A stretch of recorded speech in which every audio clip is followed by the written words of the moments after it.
Lagi naman kasing ganito itong mga diehard. Ilang beses na bang nananawagan ng people power or sa people power itong mga ito? O di ba walang nangyayari? Napakatagal na po. Napakatagal ng panahon.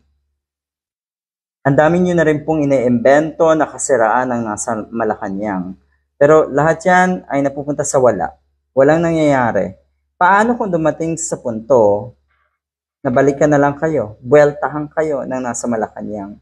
O kaya, pwedeng nangyayari na binibuweltahan na nga itong mga Duterte, itong mga alipores ni Digong. Tignan nyo naman po ang nangyayari sa mga nasa paligid ni Digong. Hindi yan buwelta na basta-basta lang. Siguradong dinadaan yan sa tamang proseso at legal na paraan.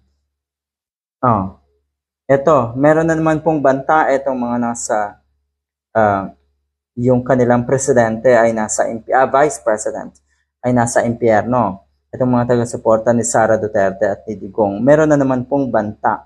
Maniningil daw sila. Ano pong sisingilin nyo?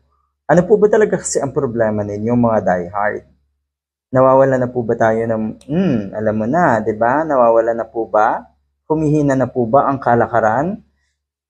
Lalo na po itong mga nasa social media na diehard. Ano po bang problema nyo kasi? Hindi ba't kayo talaga ang totoong problema?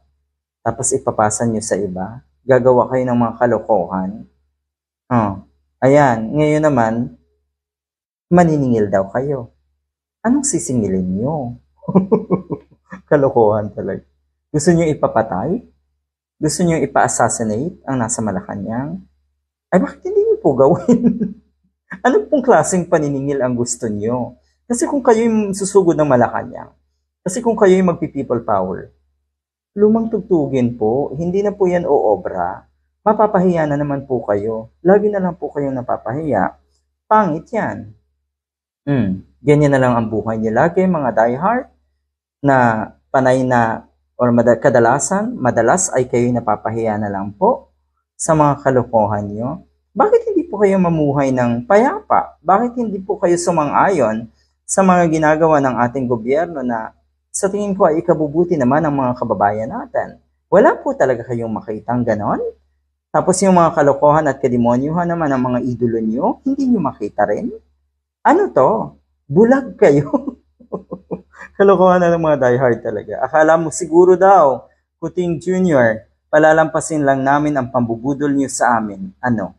Sino po ba ang nabudol? Sino po ba ang nabudol? Hindi ba't kayo ang nabudol? Matagal na kayong nagpapabudol sa mga Duterte. So ngayon, na mukhang bumabalik na tayo sa kaayusan, nanggugulo na naman kayo. Ano po bang problema niyo kasing mga diehard? Maghintay ka daw. Yan yung pananakot. Dahil maniningil daw sila. Dami sigurong utang na daw si PBBM sa mga diehard. Bayaran nyo na po para wala na silang masingil. Good luck.